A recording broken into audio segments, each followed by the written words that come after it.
going on, people? Welcome to the Tactical View with myself and Cam. After our humiliating, disgraceful, awful performance at the Emirates, that wasn't the case. That was not the case. But after our loss at the Emirates, so much opinion about this, so much debate about, tactically, what we could have done different, Ten Hag substitutions. And then once all that's said and done, actually people really happy with our progress and that we're going in the right direction. So I'm looking forward to this because I want to see how much of it is tactical versus how much of this is just Arsenal or just flipping good and ahead of us in their development. So we're going to talk about that. Smash a like on the video, subscribe to the channel if you guys are new, and get commenting already. You ain't even seen the video yet, but just get commenting. Just put a comment in the box below. Just do it. Cam, where are you starting? Starting off with the Arsenal team, and to be honest, as James called it, exactly player for player, and pretty much I think we knew what we were going to face. We knew what we were going to come up against. But the most important thing really, and a lot of it isn't tactical when you face Arsenal, it's the characteristics of them as a team. They're so chaotic, they're so fluid, they're so intense. And for 90 minutes, if you want to try and match that, it is very, very difficult. And that meant that for Erik ten Hag, for his game plan, it was less about trying to stop Arsenal scoring and trying to sit back, park the bus. Although that's what happened towards the end of the second half. That wasn't really Ten Hag's game plan. The game plan wasn't really what we can do tactically on the ball. The game plan was how can you stop these characteristics of Arsenal? How can you stop them being chaotic? How can you kill their intensity? And how can you stop them being as fluid as possible? So that was what Ten Hag went into the game to do. And that affected his team selection quite a bit. So if we come on now to how United started the game. Yeah. This team isn't necessarily what we would have called. It isn't how I expected United to start the game. I didn't expect Weghorst to start. Certainly didn't expect Anthony to start after the way he's played in some of the recent games, although he was a little bit better in this one. But most importantly, I didn't really expect Scott McTominay to start. I think we would have wanted the fluidity, the aggression, the intensity of Fred. All right, yeah. I was surprised that he didn't. Fred didn't play in here instead of Eriksen because I think his mobility to cover spaces would have been really, really important. So what would you have preferred, McTominay and Fred in this type of game? Potentially either that or Martinez and Fred. Obviously the issue there is that then you bring Shaw into centre-back and you leave Saka one-on-one with Malacia. It would have been a tough ask. Yeah. Look what he done to Shaw. Exactly. And I think what Ten Hag did there in terms of leaving Eriksen in the team, obviously leaving Shaw at left back there, it shows that he wanted to get on the ball and try and use that as a way to kill Arsenal's momentum. So what I want to talk about now is when United did have possession, particularly in the first half, and the way that we set up to try and kill Arsenal's momentum, kill everything that they could possibly do.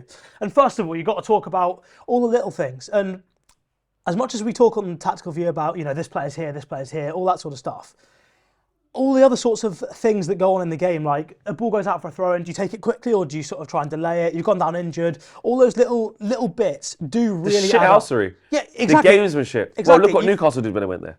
Look what Newcastle did at Old Trafford. Yeah. Right from minute one, every single time. Look what they've done at Liverpool. That's how they're getting so many points. They haven't lost the way to the Big Six. Exactly. And if you can kill teams' intensity, that goes a long way to nullifying them. And look, Arsenal are a fantastic team tactically, but a lot of it comes from the atmosphere. And you were at the game. And you could hear from the TV. Ridiculous. Every single time there was a challenge, every single time they were pressing high, winning the ball back, the place was just electric by the sounds of it. Is there an argument, or what's your thoughts on what we did in the first half then? Because a lot of Arsenal fans, when I spoke to them after, they were like, yeah, you played really well first half. That was an even first half. If anything, Man United really showed Arsenal they've come to play. We're in a game here, and it was 1-1.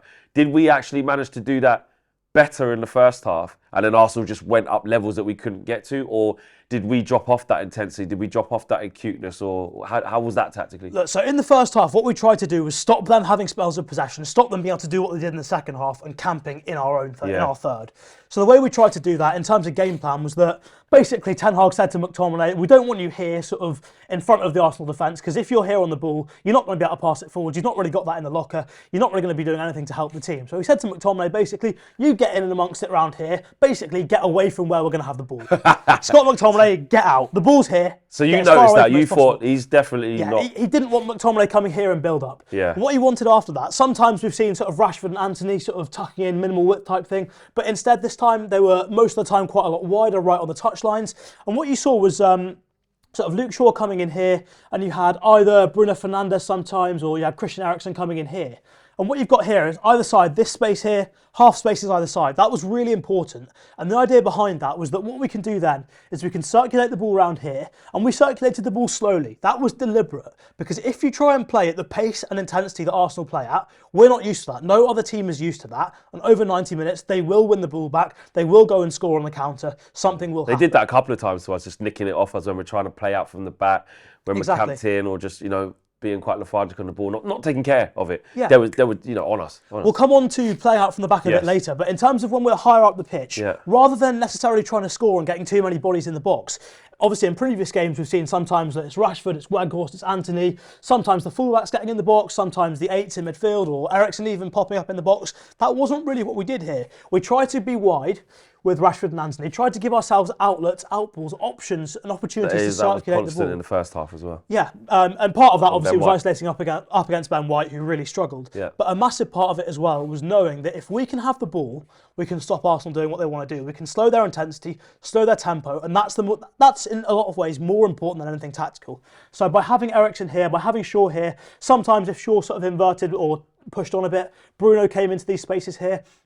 And the idea was simply get our best ball players in these areas to control the tempo, set it so that Arsenal can't play at the rhythm they want to play at. Now, this is where obviously, if you're having to bring Bruno Fernandes back here, you're missing out on something quite important there. If you're having to tell the player that is naturally your 6 on this side, get away from the ball, go and stand further up here, that's a problem. And does this come into Ten Hag doesn't have the tools yet? He doesn't have the tools. Ideally, you want somebody who's fantastic on the ball here, who can carry the ball, who can make passes, who can travel with the ball at feet, and vice versa. But like you said, we needed to take the likes of Bruno out of the 10, which leaves Weghorst more isolated. He's coming back to get it. We just didn't have the right tools yet.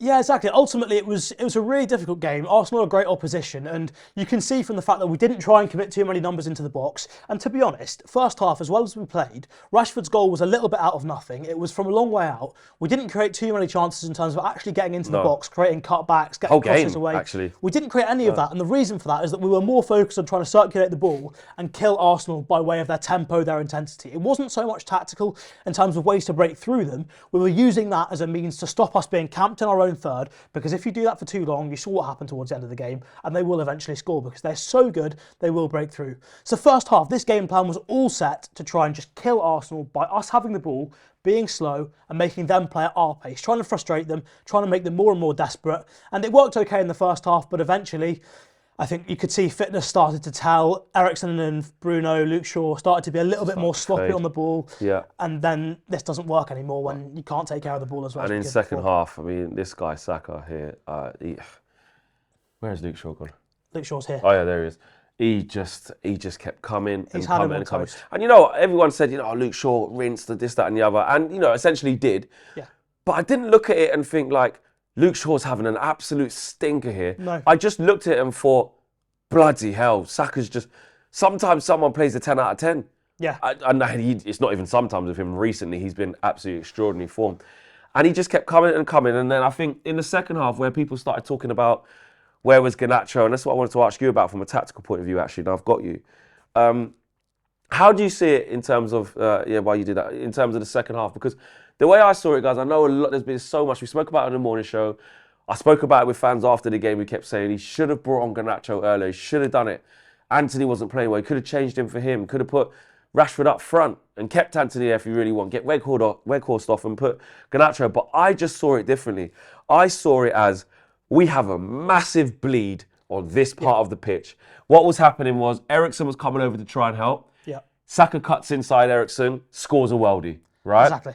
We carry on like that, trying to firefight. Yeah. He then cuts him again. Actually, to be fair to Eriksen, it takes a nick off him and it hits the post. Yeah. But Saka just kept coming and coming. So if I'm Eric Ten Hag looking at that, I know people are going to go, hindsight's a wonderful thing, and I get it. It could have been different. But I know people are going to say, doesn't matter. Put Garnacho in there, then we'll have the ball and it'll make Arsenal. No, we won't have the ball. All that will happen is you put a young kid into that type of environment, and he's proved a little bit, but also he's on Saka's side. Yeah, exactly. And is he are you confident in that moment, Eric Ten Hag, which I don't think he was, is why he did it, that Garnacho is going to be able to cope with that? There are levels to this. Yeah. Like, Garnacho's done really well. I love the kid, but I just thought that Eric Ten Hag thought, shit, I need to get Fred in here. Eriksen. And even when Fred came on, he come in, then Saka was still doing bits.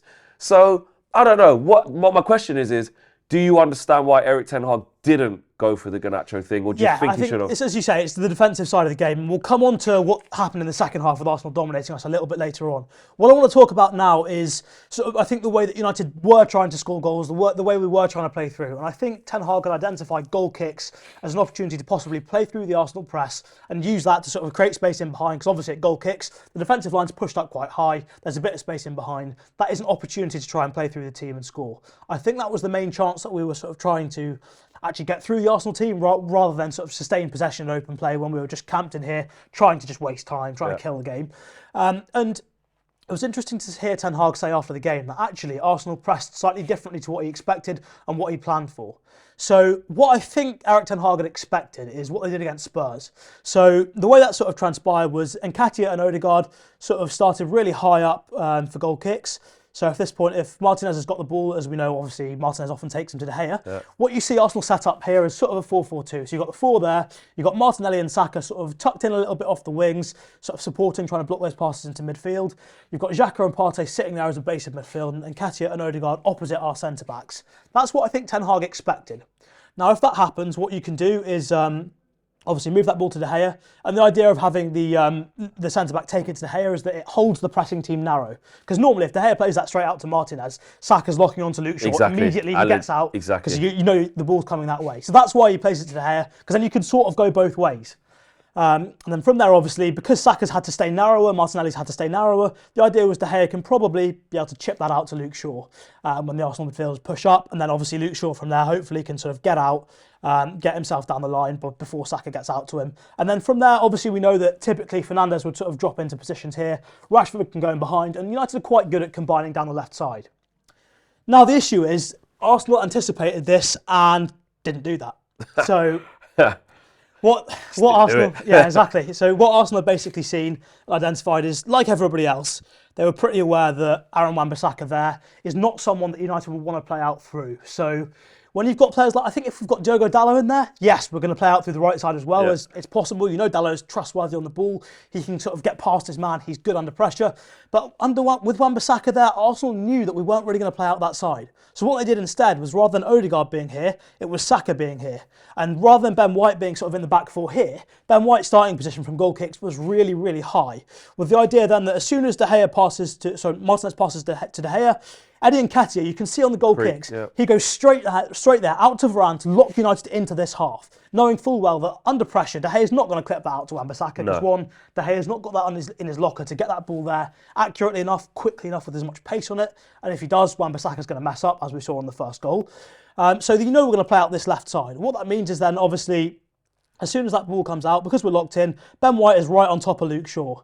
And the important thing with Ben White's pressing angle is, rather than from, if it was Saka, sort of pressing from the inside out, where Shaw can still pass it down the line, because Ben White's coming from this sort of position, Luke Shaw can't really go down the line. Forces him in or back. Yeah. Exactly, it cuts off that link to Rashford, and it causes us a major problem. So as we see it again, because Ben White's coming from this area, Shaw can't really play down the line. So by the time he gets it, he's got to go, as you said, inside or backwards, which basically kills our goal kicks.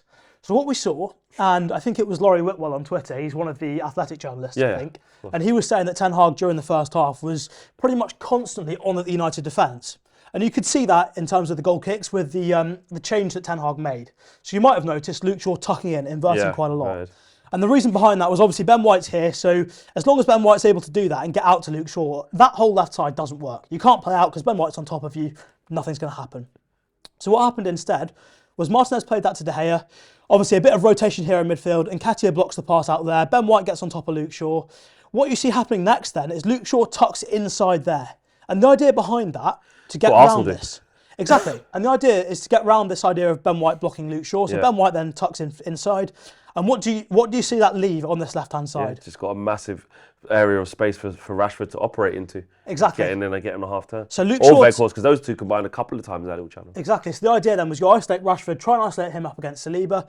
And interestingly, Partey was in this area as well. So what happened was Bruno would tuck in, drop in, take Partey out of the area. And then what we'd do, rather than trying to hit Rashford in the long ball aerial duel, you've got a guy who's 6'6". Yeah. So De Gea would play it out to Weghorst. Weghorst would peel onto Saliba. Now, if Weghorst wins this flick on, pretty clearly Rashford can get in behind. So that was the tactical tweak that Erik ten Hag made. That's the fine margins that you see during the game, and it's nice. It is nice to see, although it didn't really come off for us. It's nice to see that Ten Hag's identified this isn't working because they've changed it, and he's told Luke Shaw to do that, and you've tried a different solution. It sort of, we got the flick on a couple of times, but overall it just probably wasn't quite successful enough. But at least, at least we've tried something. At least we haven't seen an issue and just kept playing the same way throughout. So I did like that. I think that's what sort of was going through Ten Hag's brain. But as far as United's game plan is concerned with the ball, that's pretty much the extent of it. When we had the ball on open play higher up, try and slow it down, try and keep Arsenal penned back in a deep block. And when we had it on goal kicks, that's our opportunity to try and play through them. And like I was saying earlier, which I'm sure we'll get to, the bit about Arsenal just building pressure in the second half where we just couldn't get out. And then Ten Hag goes to Fred instead of, like I say, bringing on Garnacho, etc., etc. I wanted to talk a little bit about that in this part of the show because I just want to get your thoughts on that of why it probably went so bad in the second half. We done well to get back to 2-2. You could argue that there was some fight there. There wasn't a capitulation, no, but there were minor details, with mentality and mistakes, which Ten Hag called out. Said, if we want to hit the top, we got to cut out the mistakes. We've got to change this mentality, and was part of his thinking, like I said earlier. And do you agree with it? That Garnacho couldn't come into this game. Yeah, I think it was just the defensive side of it because you could see either side, these triangles that Arsenal had were just ripping us apart. Zinchenko, Martinelli, Xhaka on one side, and you've got Odegaard, Saka and White on the other side. And they were just causing us problems all game long with the fluidity, with the rotations. There was constant movement. So in terms of United's defensive game plan, for the most part, Scott McTominay here, it was actually interesting because in the build-up, a lot of people saw McTominay on the team sheet and thought his role was going to be sit on Martin Odegaard, do not let him get a touch. Actually, it was Granit Xhaka. Yeah. His job was do not let Granit Xhaka have any influence on the game.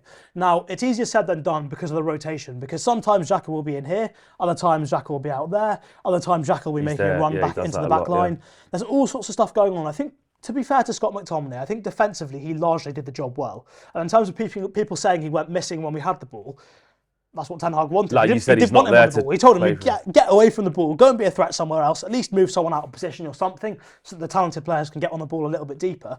But defensively, he did okay. I think the issue that United had is that as the game wore on, these triangles started to just cause all sorts of chaos. As we talked about with James in the build-up, obviously when Partey's coming in here, you've got Zinchenko in here as well. So that means you can't go man for man in midfield because if Eriksen's trying to sort of mark Odegaard, McTominay's on Xhaka. Even if Bruno's on Thomas Partey, then Zinchenko's free. So he was giving us so much wrong. Even the last goal, I said it. It's chaos. I can't remember the exact pattern of the last goal. I don't think we've got a graphic of it, have we? No. But I seem to remember, and maybe you can correct me if I'm wrong. I seem to remember Zinchenko coming in here, and I remember seeing Bruno pressing around here, being here, and then I think he bent back out. And he stayed out there. And I remember saying to somebody, I was like, Bruno needs to not worry about that because that ball eventually, they're going to find an opening because of what they do to work that ball back out to this area and create that overload. And I remember Bruno I'm not saying it was all his fault. I need to watch it back again properly, but I remember Bruno being central or not out here anyway. Not here. And I just remember thinking, I knew that would happen. I knew the ball would end up back here with a cross. You just knew there were, because what it's like in layman's terms, maybe I don't explain it exactly as clearly as you do tactically, but in layman's terms, in black and white, basically I see Arsenal, they get busy in one area to eventually make the ball go to another area.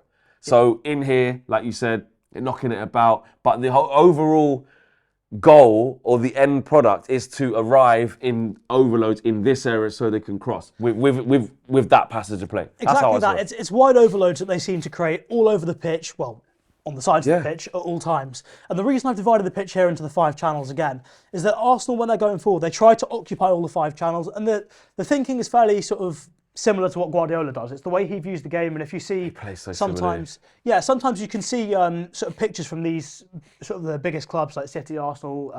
You see their training pitches. They're divided like this into 5 sort of segments widthways, and the idea is that you have maybe one player in each of the wide zones, and then in the rest of the zones, the half spaces either side and the centre, you have the rest of the players. And what it means is that if Martinelli decides suddenly to come in here, you've got Xhaka going out there, or you've got Zinchenko going out there, and as long as you sort of, you understand the basic rules of the system, so there's one player either side, and if someone decides to make a run in here, someone else goes into the other space. So there's constant changing over, constant overlaps, and it makes it impossible to defend. Because if you follow it man for man, you get torn apart. And the issue is that, obviously because Arsenal have touchline wingers here with Martinelli and Saka, they like to be in these wide areas, but from these wide areas, it's not like they're sort of traditional wingers where they just go down the line and get a ball in. They want to cut in. And knowing that they want to cut in means that this midfielder here is going to have to defend the inside shoulder of the fullback. Yeah, exactly. And Luke Shaw, one of his biggest weaknesses, which he has improved to be fair over the years, but one of his biggest weaknesses is defending the inside shoulder, so his right side when someone wants to cut in here. Traditionally, he's not been very good at sort of knowing when to pass that on to the midfield player and knowing when to sort of stay with the runner himself. So he struggles with that, which means Eriksen has to come out here, which means Odegaard suddenly got space. If Bruno suddenly drops in here, Xhaka can tuck in, or Partey can tuck in, or Zinchenko can come in here. And they've got overloads everywhere. Options. And the thing is, because of the speed at which they play, because of the intensity with which they play, they're on top of you constantly. And they're forcing you to make so many decisions so quickly that at some point you get one wrong, or you don't even get a wrong decision. You just hesitate slightly too long and someone's in. McTominay maybe switches off for a quarter of a second and Granit Xhaka's passed in that area, or Bruno switches off slightly, Martin Odegaard's through. It can be things as small as that which cause you all sorts of problems.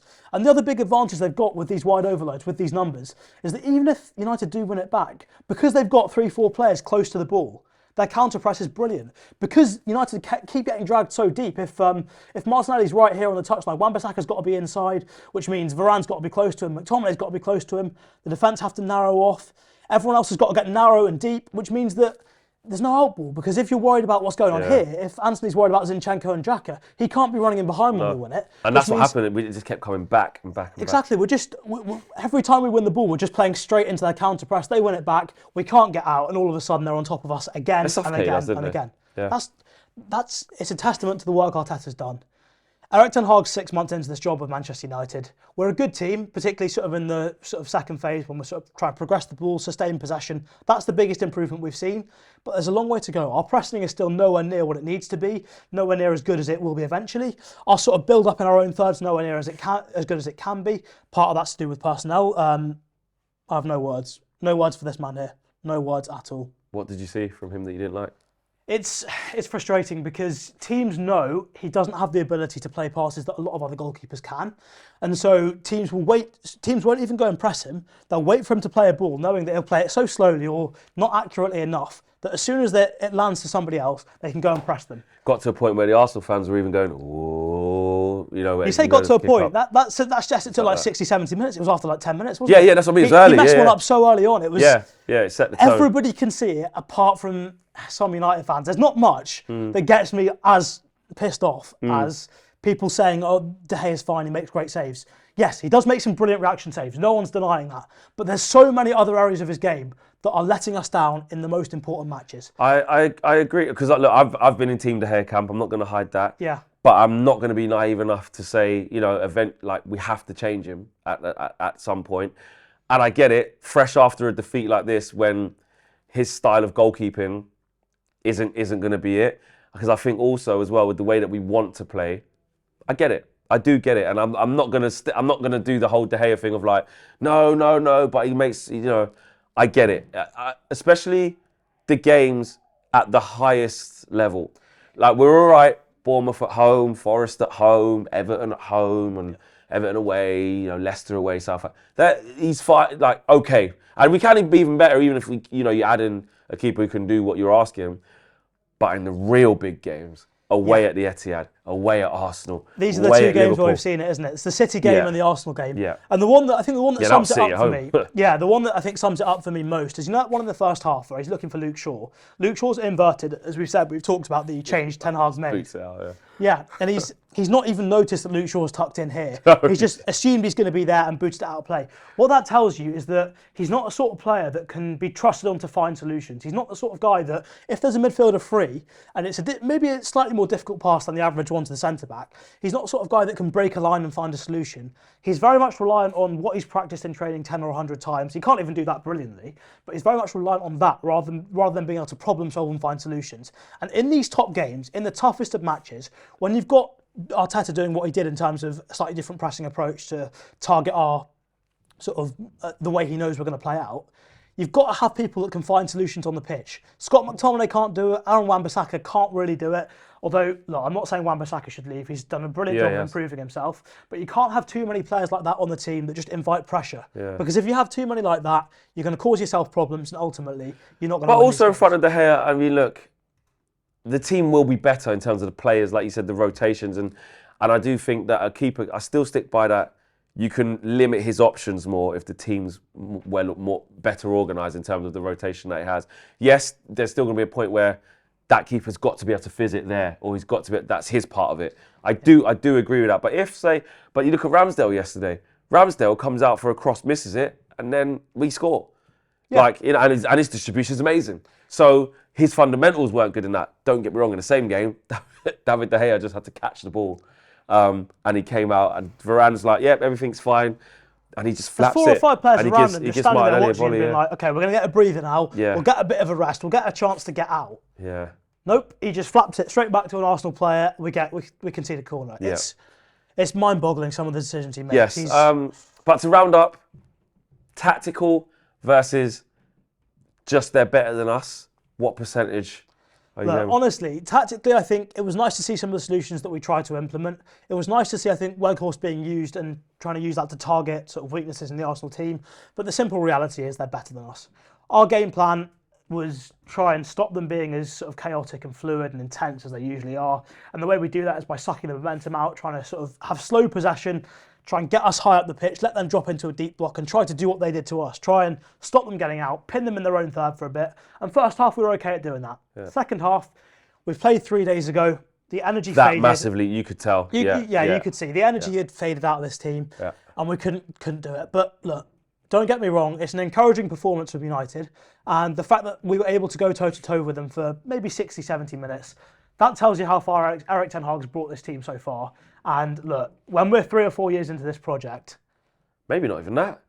Do you know what I mean? Well, when we are 3 or 4 years in, we are that, yeah. We could be better than this Arsenal team are now.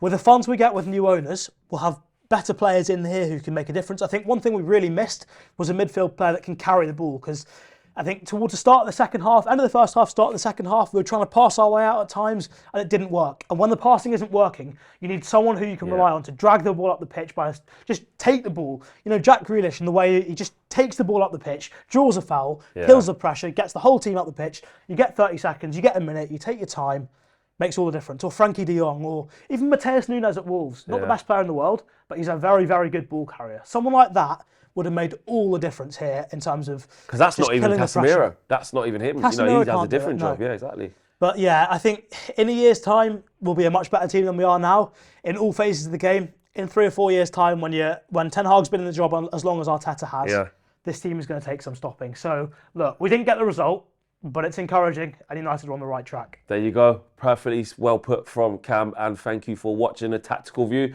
Let us know how you're feeling about the game now you've had a chance to see the reactions after the game and hear Erik ten Hag's comments, but also now you've managed to see this and get Cam's opinion on things as well. Let us know in the comments in the boxes below. Subscribe to the channel if you are new and like the video. We are out of it. See you soon. Peace. Peace.